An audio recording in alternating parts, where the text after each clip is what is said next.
गजा में अस्थायी युद्ध विराम के बीच हालात कुछ ऐसे हैं।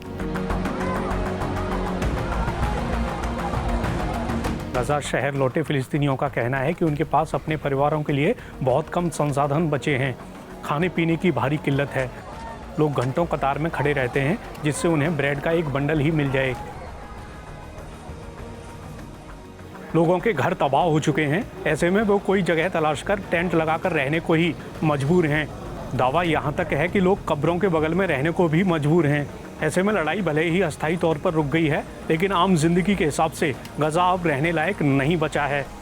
फिलिस्तीनी अरबों डॉलर की आपातकालीन सहायता की अपील कर रहे हैं। इसमें मलबा हटाने के लिए भारी मशीनरी से लेकर इजराइल की बमबारी से बेघर हुए लोगों के लिए आवास और टेंट तक शामिल हैं। ब्रेड लेने के लिए खड़े अहमद कहते हैं, मैं खड़ा हूं ताकि मैं अपने परिवार का पेट भरने के लिए ब्रेड का बंडल ले सकूं। हम लगभग 22 लोग हैं और हमारे पास सिर्फ एक बंडल है। संकट है, कतारें हैं और सिर्फ एक बेकरी है। पूरे उत्तर इलाके में सिर्फ एक बेकरी काम करती है। कतारें सुबह 8 बजे से शुरू होकर दोपहर 2 बजे तक चलती हैं। आपको सिर्फ एक बंडल पाने के लिए लाइन में खड़ा होना पड़ता है और अंत में आप अगर इसे घर ले जाते हैं तो ये पर्याप्त नहीं होता, आपको और चाहिए होता है। ये सब बेकार है, कुछ भी नहीं है। आपको फिर से लाइन में खड़ा होना पड़ेगा। आपको फिर से इस प्रोसेस से गुजरना होगा। मुझे सुबह नाश्ते के लिए एक और बंडल पाने के लिए सुबह ही वापस आना पड़ेगा और फिर से कतार में लगना पड़ेगा।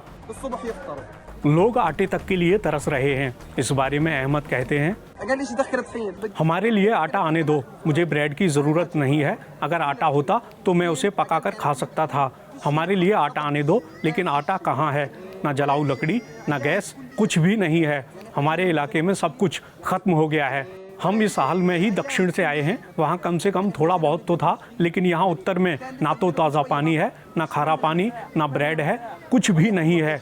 हम यहाँ खाली हाथ आए और पूरी तरह तबाह हो गए।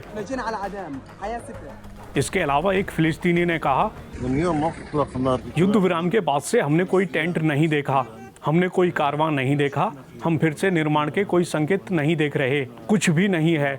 लोग कब्रों के ठीक बगल में अपने ठिकाने बना रहे हैं, सचमुच कब्रिस्तान के बगल में। मृतकों के बीच टेंट बना रहे हैं, बस रहने के लिए जगह पाने के लिए। वहीं इस फिलिस्तीनी ने कहा, अभी तक ये बहुत मुश्किल है। हम डरे हुए हैं, हम सड़कों पर रह रहे हैं। ज़्यादातर लोग सड़कों पर हैं।